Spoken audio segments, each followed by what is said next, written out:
नमस्कार दोस्तों, कैसे हैं आप लोग। आशा करते हैं अच्छे होंगे। दोस्तों, आज की इस वीडियो में हम पृथ्वी के प्रमुख परिमंडल देखने वाले हैं, जो कि कक्षा 6वीं का पृथ्वी हमारा आवास का अध्याय 5 है। तो चलिए दोस्तों शुरू करते हैं। जैसा कि आप पहले अध्याय में पढ़ चुके हैं कि पृथ्वी एकमात्र ऐसा ग्रह है जहाँ पर जीवन संभव है। ठीक है, यह एक ऐसा ग्रह है जहाँ पर जो है तो मानव को जीवन जीने के लिए जो भी सारी चीज़ों की ज़रूरत होती है वो सब के सब पृथ्वी पर उपलब्ध है। जैसे कि भूमि, जल, हवा, ये सब पृथ्वी पर मौजूद हैं। ठीक है, पृथ्वी की सतह ऐसी है जिसमें पर्यावरण के 3 घटक पाए जाते हैं, यही है भूमि, जल और हवा। ठीक है, तो भूमि जो कि ठोस भाग है जिस पर हम रहते हैं, जिसे हम भूमंडल कहते हैं, और जल जिसे जो है तो हम पीने के लिए उपयोग करते हैं और उसके और भी कई सारे उपयोग हैं, वो हो गया जल। और हवा यानी कि वायुमंडल, गैस की जो है तो परतें जो कि पृथ्वी को चारों ओर से घेरे हुए हैं, वो वायुमंडल कहलाता है। ठीक है, उसके बाद अगर हम आगे देखें तो जीवमंडल जो है तो एक सीमित क्षेत्र है। क्या है? एक जो है तो सीमित क्षेत्र है जहाँ स्थल, जल और हवा एक साथ मिलते हैं और जहाँ सभी प्रकार के जो है तो जीवन पाए जाते हैं। इसलिए क्योंकि जल, स्थल एवं हवा एक साथ मिलते हैं, इसीलिए तो जीवन भी संभव है। ठीक है, अब हम बात करेंगे भूमंडल की। तो पृथ्वी के ठोस भाग को जो है तो भूमंडल कहा जाता है। यह भूप्रपटी की जो है तो चट्टानों, भूप्रपटी जो है तो पृथ्वी की जो है तो सबसे ऊपरी परत होती है दोस्तों। ठीक है, जैसे जो है तो मान लेते हैं कि यह जो है तो एक हमारी पृथ्वी है, इसको हम पृथ्वी मान लेते हैं। तो ये वाली जो है ये सबसे निचली परत हो गई, ये दूसरे नंबर की जो है तो मेंटल परत हो गई, और ये वाली जो है तो भूप्रपटी हो गई जो पृथ्वी की ऊपरी परत है। तो भूप्रपटी की चट्टानों तथा मिट्टी की पतली परतों का बना होता है जो भूमंडल होता है, जिसमें जीवन के लिए जो है तो पोषक तत्व भी पाए जाते हैं। जो जीव होते हैं उनके लिए पोषक तत्व भी पाया जाता है। तो पृथ्वी की सतह 2 मुख्य भागों में बांटी हुई है। जो पृथ्वी का सतह है वो पूरा का पूरा जो सतह है पृथ्वी, वो 2 भागों में बटी हुई है। पहला तो महाद्वीप है और दूसरा महासागर। महासागर और महाद्वीप ये दोनों ही चीजें जो है तो पृथ्वी पर जो है तो हैं। ठीक है, और समुद्री जल का तल सभी जगह जो है तो समान होता है। समुद्री जल का जो तल होता है ना, वो सभी जगह समान होता है। इसीलिए इस स्थल की जो ऊंचाई है वो समुद्र तल से ही मापी जाती है, जिसे शून्य माना जाता है। दोस्तों यहाँ पे देख सकते हैं, इसमें जो है तो आपको महाद्वीप व महासागर देखने को मिल जाएंगे। एक तरह से यह ग्लोब है, या चाहे तो आप कह सकते हैं कि यह पृथ्वी ही है। क्योंकि अगर क्वेश्चन ये बनता है कि ग्लोब क्या है, तो लोग कहते हैं कि पृथ्वी का नमूना है।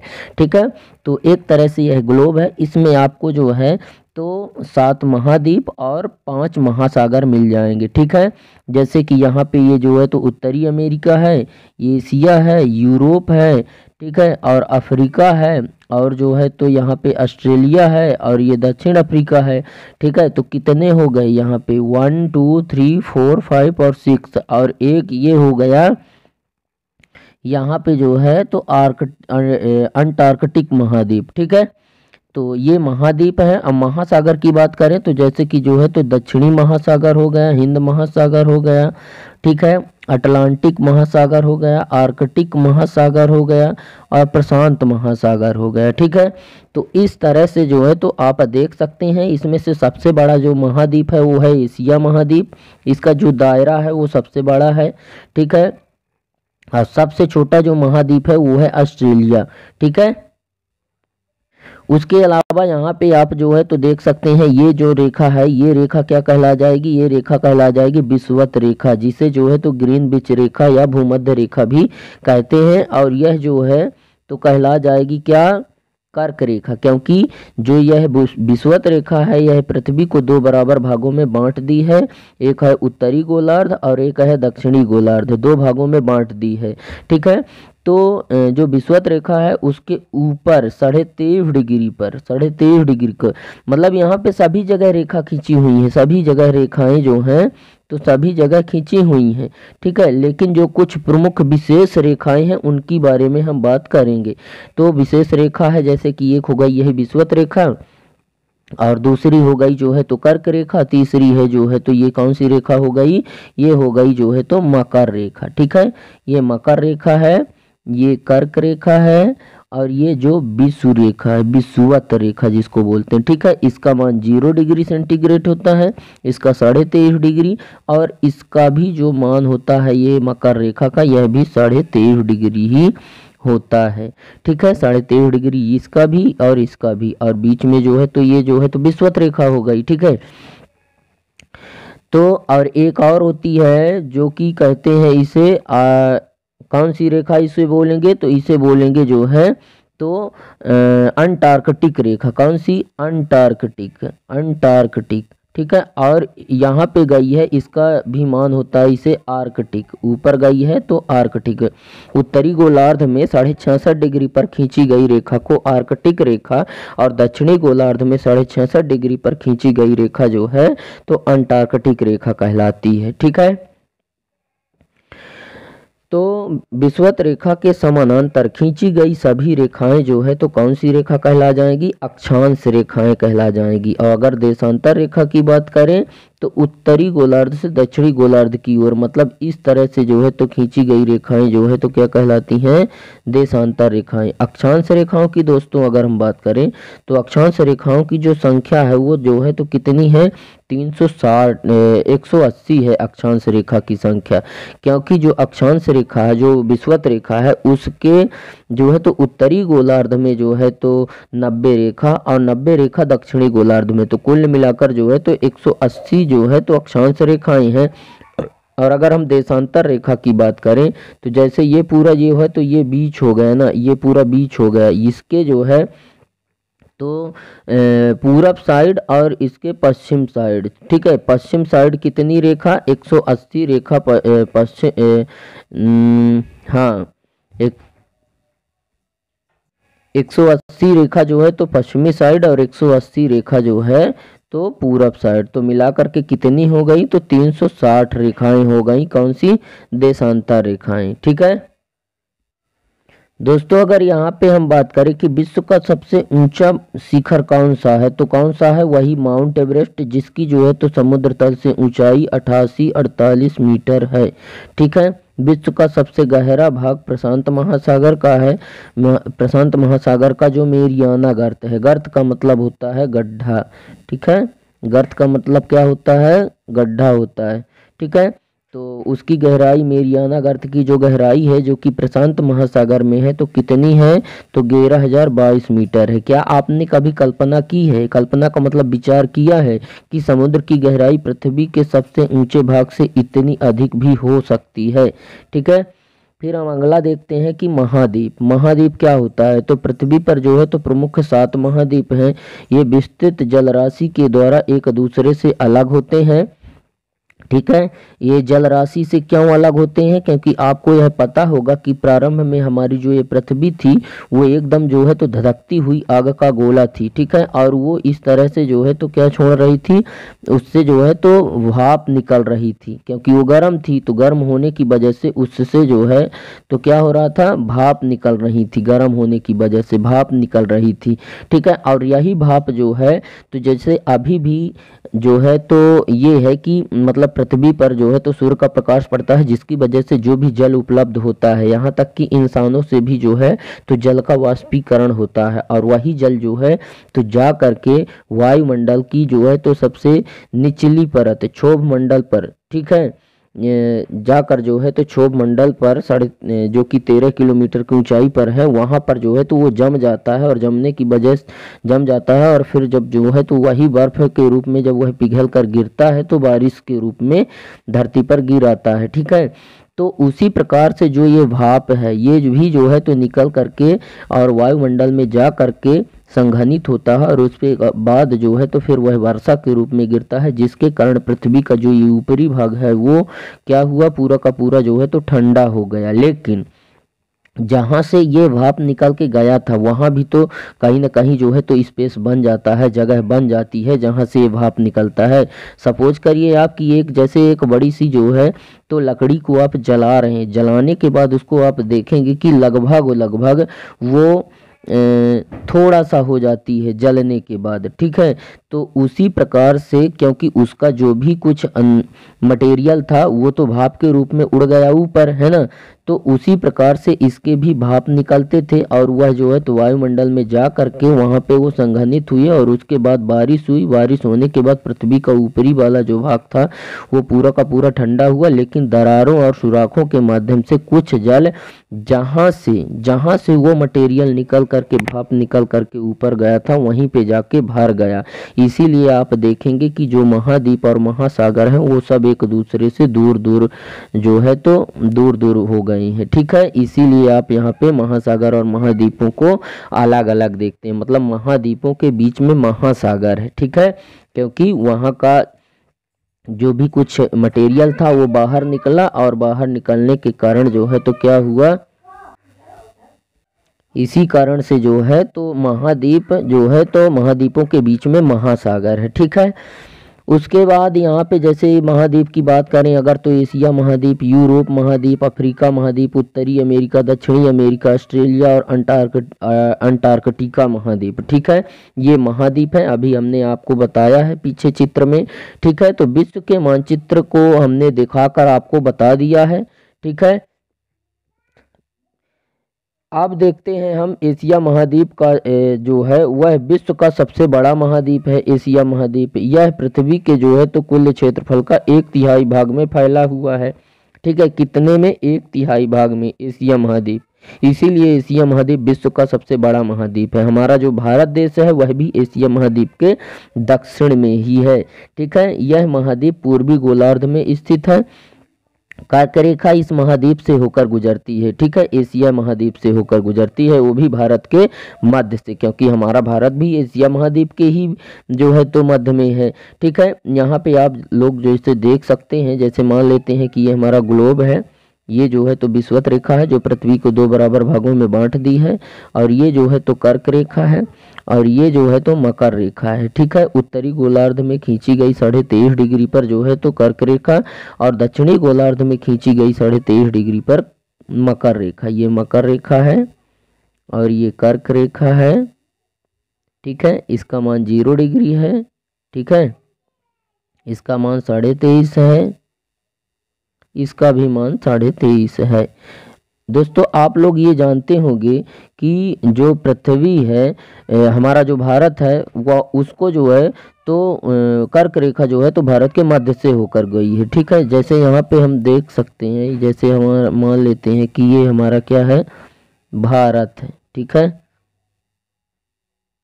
ये हमारा जो है तो भारत है,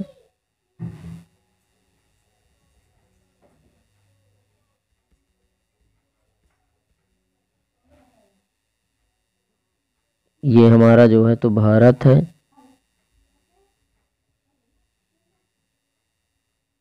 ये हमारा भारत है, ठीक है। अब देखो भारत के जो है तो मध्य से होकर गुजर गई है, जो कर्क रेखा है भारत के मध्य से होकर गुजरी है, ठीक है। तो भारत के जो है तो मध्य से होकर जो है तो इस तरीके से भारत के मध्य से होकर जो है तो यह गुजर गई है कर्क रेखा, ठीक है। कर्क रेखा का मान कितना है, 23.5 डिग्री है, जो कि उत्तरी गोलार्ध में स्थित है, ठीक है।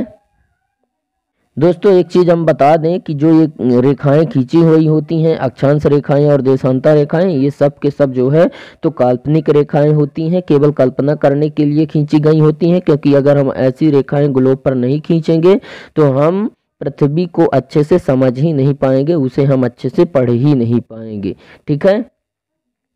अगर आप जो है तो पृथ्वी पर चल कर जाएंगे तो इस तरह की रेखाएं आपको देखने को नहीं मिलेंगी, ठीक है।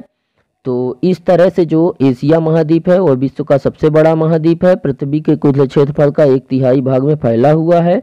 यह महाद्वीप पूर्वी गोलार्ध में जो है तो स्थित है। कर्क रेखा भी भारत के मध्य से होकर गुजरती है। एशिया के पश्चिम में यूराल पर्वत है जो इसे यूरोप से अलग करता है। यूरोप एवं एशिया महाद्वीप के जो है तो संयुक्त भूभाग को यूरेशिया कहा जाता है। क्या कहा जाता है? यूरेशिया। यूरोप एशिया से बहुत छोटा है। यूरोप महाद्वीप जो है वह एशिया से बहुत छोटा है। महाद्वीप एशिया के जो है तो पश्चिम में स्थित है। आर्कटिक वृत्त इससे होकर गुजरता है। यह 3 तरफ से जल से घिरा है। विश्व के महाद्वीप को देखिए एवं इसकी स्थिति का पता लगाइए। ठीक है।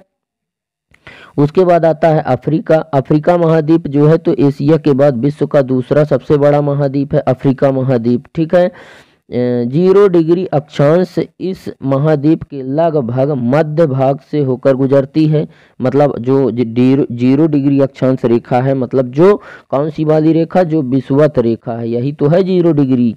ठीक है। तो ये क्या करती है कि कहाँ से गुजरती है? 0 डिग्री जो अक्षांश है वो अफ्रीका महाद्वीप के मध्य से होकर गुजरती है। अफ्रीका का बहुत बड़ा भाग उत्तरी गोलार्ध में स्थित है। ठीक है। तो ये आप 5.1 चित्र में जो है तो देख सकते थे। ठीक है। आप पाएंगे कि एक महाद्वीप ऐसा है जिससे होकर कर्क रेखा गई है। विषुवत रेखा तथा मकर रेखा, इन तीनों रेखाएं जो है तो गुजरती हैं। ठीक है। उसके बाद जो है तो आगे हम देखते हैं कि सहारा का जो रेगिस्तान है वो विश्व का सबसे बड़ा गर्म रेगिस्तान है। सहारा का जो मरुस्थल है सबसे गर्म मरुस्थल है। ठीक है। जो कि अफ्रीका में स्थित है। यह महाद्वीप चारों ओर समुद्र और महासागरों से घिरा हुआ है। विश्व के मानचित्र को देखने के बाद आप पाएंगे कि विश्व की सबसे लंबी नदी नील नदी अफ्रीका महाद्वीप से ही होकर गुजरती है। अफ्रीका का मानचित्र देखिए और बताइए कि कर्क रेखा, मकर रेखा, विषुवत वृत्त किन किन जो है तो भागों से होकर गुजरी है। उत्तरी अमेरिका की अगर बात करें तो यह महाद्वीप विश्व का तीसरा सबसे बड़ा महाद्वीप है। यह दक्षिण अमेरिका से एक सांकरे स्थल से जुड़ा है जिसे जो है तो पनामा जल संधि के नाम से जाना जाता है या कहा जाता है। यह महाद्वीप पूरी तरह से उत्तरी एवं पश्चिमी गोलार्ध में स्थित है। गोलार्ध की बात करें अगर तो जैसे कि ये ग्लोब है और यहाँ किनारों पर जो स्थित है। ठीक है। इसीलिए गोलार्ध पर स्थित है। यह महाद्वीप जो है तो 3 महासागरों से घिरा हुआ है। क्या आप इन महासागरों के नाम बता सकते हैं? यहाँ पे आप देख करके जो है तो बता सकते हैं, जैसे उत्तरी अमेरिका और जो दक्षिणी अमेरिका। तो स्थल का एक सांकरा भाग है जो 2 बड़े स्थलीय भागों को एक दूसरे से जोड़ता है यहाँ पे। ठीक है। स्थल जल संधि जिसे कहते हैं। दक्षिणी अमेरिका की अगर बात करें तो अधिकांश भाग दक्षिणी गोलार्ध में स्थित है। इसके पूर्व एवं पश्चिम में कौन से 2 महासागर हैं? ठीक है। तो विश्व की सबसे लंबी पर्वत श्रृंखला एंडीज इसके उत्तर से दक्षिण की ओर फैली है। दक्षिण अमेरिका में विश्व की सबसे बड़ी नदी अमेजन नदी बहती है। ठीक है। ऑस्ट्रेलिया महाद्वीप की बात करें तो विश्व का सबसे छोटा महाद्वीप है जो कि पूरी तरह से दक्षिणी गोलार्ध में स्थित है। यह चारों तरफ से महासागरों और समुद्रों से घिरा हुआ है। इसे जो है तो महाद्वीपीय, इसे क्या कहा जाता है? तो द्वीपीय महाद्वीप कहा जाता है। ठीक है। ऑस्ट्रेलिया महाद्वीप को क्या कहा जाता है? द्वीपीय महाद्वीप कहा जाता है। क्यों? क्योंकि यह चारों ओर से महासागर और समुद्रों से घिरा हुआ है और सबसे छोटा भी है। ठीक है। अंटार्कटिका की अगर बात करें तो यह बहुत बड़ा महाद्वीप है जो कि दक्षिणी गोलार्ध में स्थित है। ठीक है। और दक्षिणी ध्रुव इस महाद्वीप के मध्य में स्थित है। चूंकि यह दक्षिणी ध्रुव क्षेत्र में स्थित है इसलिए यह हमेशा मोटी बर्फ की परतों से ढका रहता है। जो अंटार्कटिका महाद्वीप है यह बर्फ की मोटी परतों से ढका रहता है। यहाँ किसी भी प्रकार का स्थायी मानव निवास नहीं कर सकता क्योंकि ठंड बहुत है। बहुत से देशों के शोध केंद्र यहाँ स्थापित हैं और भारत के भी शोध संस्थान यही हैं। इनके नाम है मैत्री और दक्षिण गंगोत्री। ठीक है। अगर हम जलमंडल की बात करें तो यह जो है तो लगभग जो है तो 71% भाग पर जल है पृथ्वी पर और 29% भाग जो है तो स्थल है। ठीक है। और अगर जो है तो महासागर में जो है तो अलावण जल की बात करें तो 2.5% है और जो है तो महासागरीय जल जो है वो 97.5% उपलब्ध है। यानी कि सबसे ज़्यादा जो है तो खारा ही जल उपलब्ध है। ठीक है। पृथ्वी को नीला ग्रह इसीलिए कहा जाता है क्योंकि 71% भाग पर जल है और 29% भाग ही स्थल है।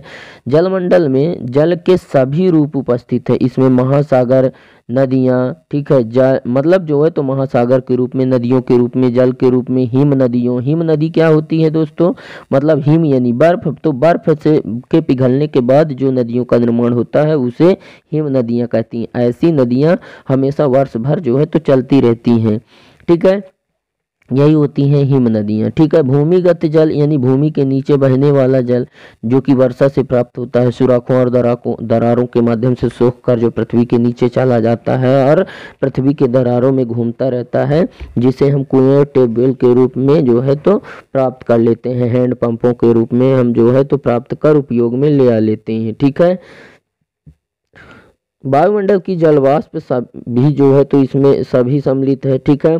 पृथ्वी पर पाए जाने वाले जल का 97% भाग से अधिक भाग महासागरों में पाया जाता है। केवल 3% जल है जो कि पीने योग्य मतलब पीने और अन्य कामों में ले सकते हैं, लेकिन पीने योग्य केवल 1% जल उपलब्ध है। कितना? केवल 1%, ठीक है। 2% जो है तो क्या है वो जो है तो बर्फ के रूप में जो है तो जमा हुआ है, ठीक है। तो 2% वो और 1% पीने के लिए, 3% और 97% जो है तो वो कहाँ है? महासागर में है, ठीक है। दोस्तों यहाँ अगर हम जल संधि की बात करें कि जल संधि क्या है, तो पानी का एक सांकरा भाग होता है जो दो बड़ी जलराशि जैसे समुद्रों तथा महासागरों को एक दूसरे से जोड़ता है। समुद्र और महासागर को जो जोड़ता है ना, उसी को जल संधि कहते हैं, ठीक है। यहाँ जैसे श्रीलंका को भारत से जोड़ के रखी है कौन सी जल संधि? ये जल संधि है, ठीक है, यहाँ पे, ठीक है। और इधर जो है तो अरब सागर हो गया, इधर बंगाल की खाड़ी, और यहाँ पे जो है तो हिंद महासागर होता है। हिंद महासागर कहाँ है? एकदम भारत के दक्षिण में है। भारत के दक्षिण में कहाँ? उसके एकदम सेंटर में, ठीक है, बीच में है, भारत के बीच में, ठीक है, दक्षिण में हिंद महासागर है, ठीक है। बाकी बंगाल की खाड़ी जो है तो पूरब में है और अरब सागर पश्चिम में है, ठीक है।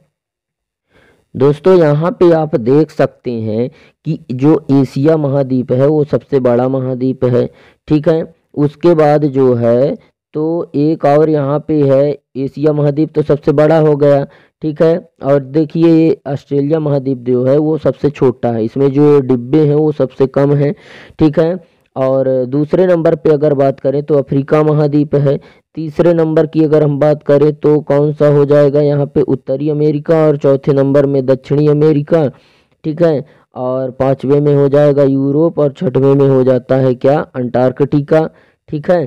तो इस तरीके से जो है तो आप इसके वो देख सकते हैं, है ना, छोट बड़ों के आधार पर जो है तो महाद्वीपों को रखा गया है, ठीक है। उसके बाद हम यहाँ पे देखते हैं कि मानव उपयोग में नहीं आ सकता, ठीक है।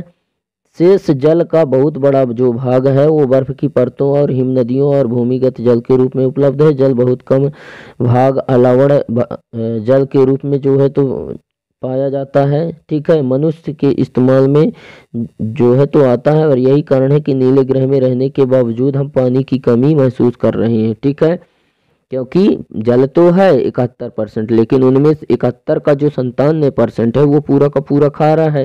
केवल 3% तो है हमारे यूज में, वो भी 2% बर्फ बना है और 1% पीने योग्य, इसीलिए तो जल की कमी, ठीक है। और जल की कमी का एक और प्रमुख कारण हो सकता है दोस्तों, जैसे जो आबादी बढ़ रही है, जनसंख्या बढ़ रही है, तो जल का जो यूज है, जो उपयोग है वो ज़्यादा होने लगा है। इसकी वजह से जो जल है वो हमें कम मिल पा रहा है, ठीक है। महासागर की अगर हम बात करें तो जलमंडल का मुख्य भाग होता है, आपस में एक दूसरे से यह जुड़े होते हैं। महासागरीय जल हमेशा गतिशील होता है, ठीक है, इसीलिए तो उसमें तरंगे, ज्वार भाटा और महासागरीय धाराएं आती रहती हैं, ठीक है। महासागरीय जल की जो है तो जो गतियां हैं वो 3 मुख्य गतियां हैं, ठीक है। और बड़े छोटे आकार के आधार पर क्रमशः 5 प्रकार जो महासागर हैं, ठीक है। प्रशांत महासागर, ठीक है, अटलांटिक महासागर, हिंद महासागर, दक्षिण महासागर और आर्कटिक महासागर, ठीक है।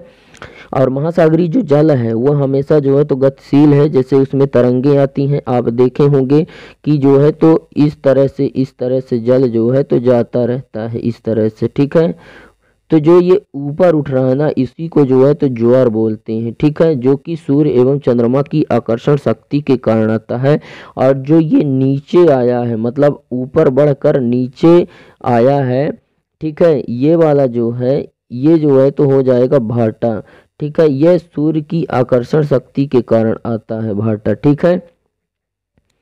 आप देखे होंगे कि जिस दिन सूर्य चंद्रमा एवं पृथ्वी एक सीध में होते हैं, उस समय बहुत बड़ा सा जो है तो ज्वार आता है, ठीक है। तो ज्वार की अगर हम बात करें तो जल का ऊपर उठना ज्वार, और ऊपर उठकर नीचे गिरकर आगे बढ़ना जो है तो भाटा कहलाता है, ठीक है। हमने महासागर बता दिए, महासागर 5 हैं: प्रशांत महासागर, अटलांटिक महासागर, हिंद महासागर, दक्षिणी महासागर और आर्कटिक महासागर, ठीक है। ये जो है तो इतने महासागर हैं दोस्तों। प्रशांत महासागर सबसे बड़ा महासागर है, पृथ्वी के जो है तो 1/3 भाग में फैला हुआ है प्रशांत महासागर। पृथ्वी का सबसे बड़ा गहरा भाग मेरियाना गर्त है, जो कि प्रशांत महासागर में ही स्थित है, ठीक है। प्रशांत महासागर लगभग वृत्ताकार है। एशिया, ऑस्ट्रेलिया तथा उत्तर दक्षिण अमेरिका इसके चारों ओर स्थित है, ठीक है। और उसके अलावा जो है तो प्रशांत महासागर के चारों ओर इन महाद्वीपों की स्थिति का पता लगाना है, ठीक है। अटलांटिक महासागर विश्व का दूसरा सबसे बड़ा महासागर है, ठीक है, जो अटलांटिक महासागर है। पहले का क्या हो गया, प्रशांत महासागर, और दूसरा अटलांटिक महासागर। यह अंग्रेजी भाषा के यस अक्षर के समान जो है तो है। इसके पश्चिमी किनारे पर उत्तर एवं दक्षिणी अमेरिका है, पूर्वी किनारे पर यूरोप एवं अफ्रीका है। अटलांटिक महासागर की तट रेखा बहुत ही अधिक दंडुरित है एवं अनियमित तथा दंडुरित तट रेखा प्राकृतिक पोताश्रय एवं पत्तनों के लिए आदर्श है। व्यापार की दृष्टि से जो है तो सबसे व्यस्त महासागर है हिंद महासागर की एक ऐसी हिंद महासागर जो है तो एक ऐसा महासागर है जिसका नाम किसी देश के नाम पर यानी कि भारत के नाम पर जो है तो रखा गया है। यह महासागर जो है तो त्रिभुजाकार है, ठीक है। यह महासागर कैसा है, त्रिभुजाकार है। इसके उत्तर में एशिया है, पश्चिम में अफ्रीका और पूर्व में ऑस्ट्रेलिया है, ठीक है। दक्षिण महासागर अटलांटिक महाद्वीप को चारों ओर से घेरता है, ठीक है। यह अंटार्कटिक महाद्वीप से उत्तर की ओर 60 डिग्री सेंटीग्रेड दक्षिणी अक्षांश तक जो है तो फैला हुआ है। आर्कटिक महासागर उत्तरी ध्रुव वृत्त में स्थित है तथा यह उत्तरी ध्रुव के चारों ओर फैला है। यह प्रशांत महासागर से छिछले जल वाले एक सांकरे भाग से जुड़ा है जिसे बेरिंग जल संधि कहते हैं, ठीक है। यह उत्तरी अमेरिका के तटों तथा यूरेशिया से घिरा हुआ है, ठीक है। उसके बाद अगर हम वायुमंडल की बात करें तो वायुमंडल की जो प्रमुख परतें हैं यहाँ पे हम देख लेते हैं। जैसे कि जो वायुमंडल की पहली जो परत है वो है क्षोभ मंडल, दूसरी है समताप मंडल, तीसरा है मध्य मंडल, चौथा है अयन मंडल और पांचवा है बहिर्मंडल, ठीक है। तो मौसम संबंधी जो घटनाएं होती हैं वो सब के सब जो है तो क्षोभ मंडल पर होती हैं, जैसे कि वर्षा का होना है ना, और बादल का गरजना है ना, बादलों का छाना, ये सब के सब जो है तो तूफान आना, ये सब जो है तो क्षोभ मंडल में है, ठीक है। और समताप मंडल जो है तो एक ऐसा मंडल है जहाँ पर जो तापमान है वह समान होता है, वहाँ पर कभी जो है तो तूफान नहीं आता है, वहाँ पे कभी बारिश नहीं होती है, क्योंकि बारिश जो होती है ओस जो पड़ता है, कोहरा वगैरह जो भी पाला वगैरह वो सब जो है तो क्षोभ मंडल में होता है, समताप मंडल में नहीं होता है। हवाई जहाज आप देखते होंगे, हेलीकॉप्टर वगैरह वो सब इसीलिए समताप मंडल पर उड़ते हैं, क्योंकि वहाँ पे जो तापमान होता है वो समान होता है, ना ज़्यादा गर्मी होती है ना ज़्यादा ठंडी होती है और ना ही कोई तूफान वगैरह आना है, ठीक है। मध्य मंडल की अगर हम बात करें, मध्य मंडल क्या है, तो मध्य मंडल जो है तो समताप मंडल से ठीक ऊपर होता है मध्य मंडल। और मध्य मंडल इसको इसलिए कहते हैं दोस्तों क्योंकि 2 ठो मंडल इसके जो है तो ऊपर हैं और 2 ठो मंडल इसके नीचे हैं, ठीक है। बहिर्मंडल और आयन मंडल उसके ऊपर हैं और समताप मंडल और क्षोभ मंडल उसके नीचे हैं, ठीक है। और एक सबसे जो है तो ऊपर की जो परत है वो हो जाएगी बहिर्मंडल, ठीक है। देखते हैं यहाँ पे हम विस्तार से, है ना, वायुमंडल देख लेते हैं। हमारी पृथ्वी चारों ओर गैस से की जो है तो एक परत से घिरी है जिसे हम वायुमंडल कहते हैं। वायु की यह पतली परत जो है तो इस ग्रह का महत्वपूर्ण अटूट भाग है।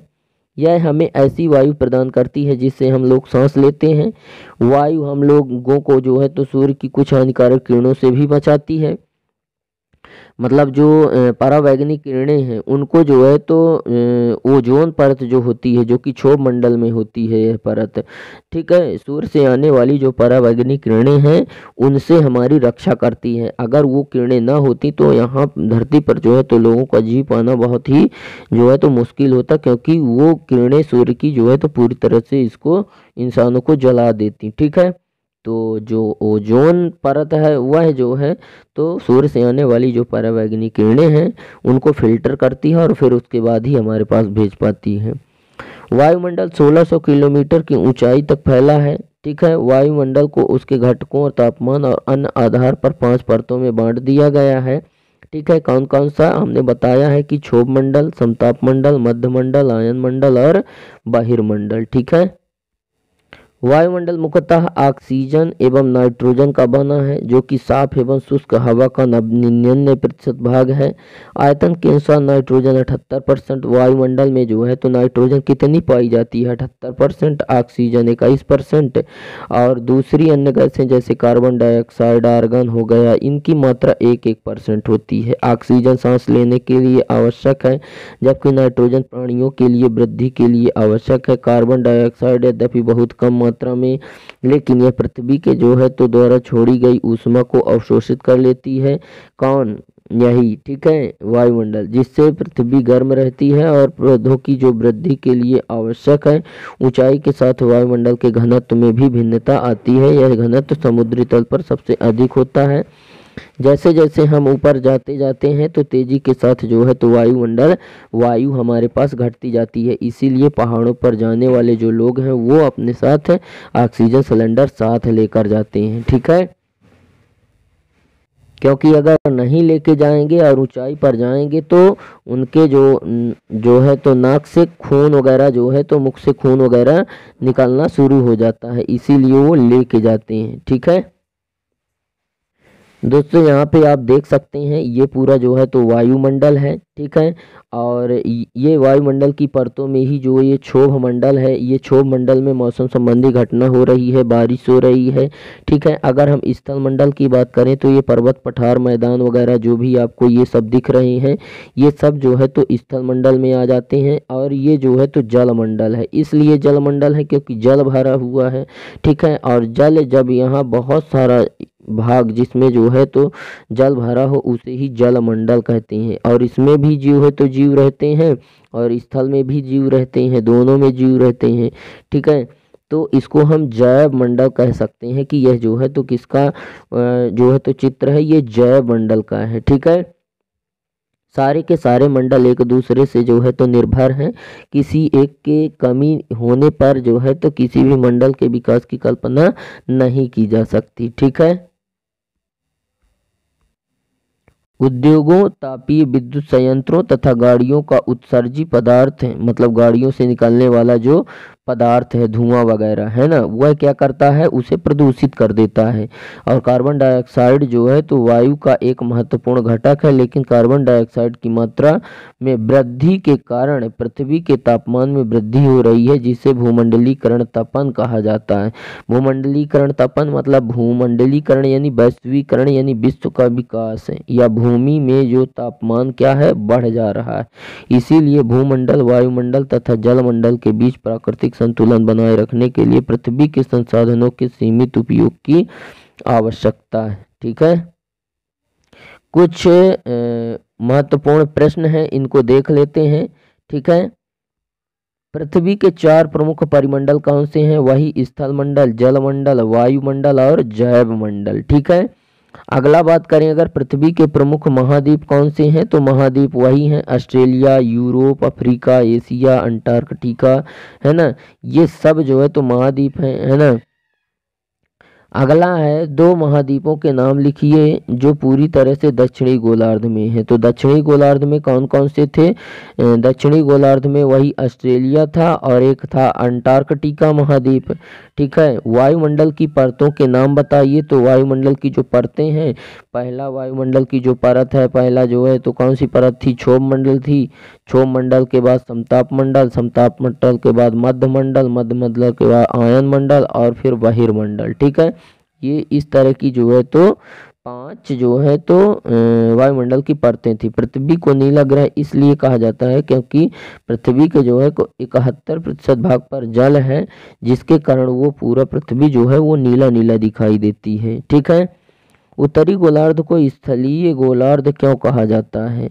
इसलिए क्योंकि उत्तर में ही तो, उत्तरी भाग पर ही तो मैदान है। मैदान जो है वो उत्तरी भाग पर ही तो है। जैसे मान लेते हैं कि ये भारत का मैप है। ठीक है। ये भारत का मैप है। अब देखो ये वाला पूरा जो है तो क्या हो गया, पूरा का पूरा जो है तो पर्वत उसका हो गया है ना, पर्वत हो गया यानी पहाड़ हो गया। और ये वाला जो है तो पूरा पूरा जो है तो क्या है, मैदान है। और ये वाला जो एरिया है ये क्या कहलाता है? ये पठार कहलाता है। क्या कहलाता है?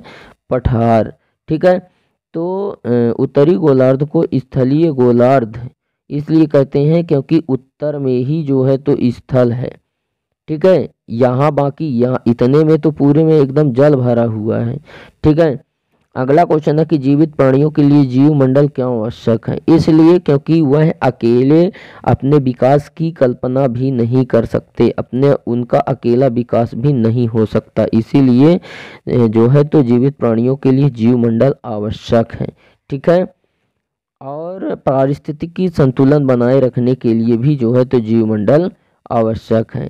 अगला क्वेश्चन है कि सही उत्तर चिन्हित कीजिए। ठीक है। यानी सही विकल्प। तो कौन सी पर्वत श्रृंखला एशिया एवं यूराल को अलग करती है?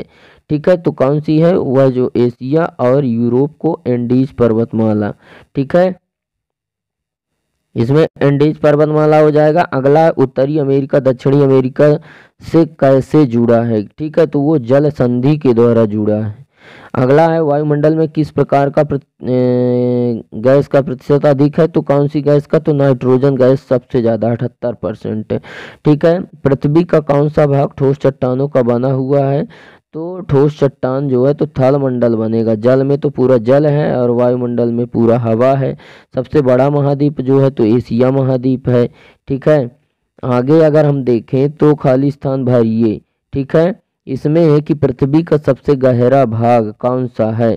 ठीक है। तो मेरियाना गर्त है। कौन सा है गहरा भाग? जो है वह प्रशांत महासागर का मेरियाना गर्त है। ठीक है। मेरियाना गर्त प्रशांत महासागर में स्थित है।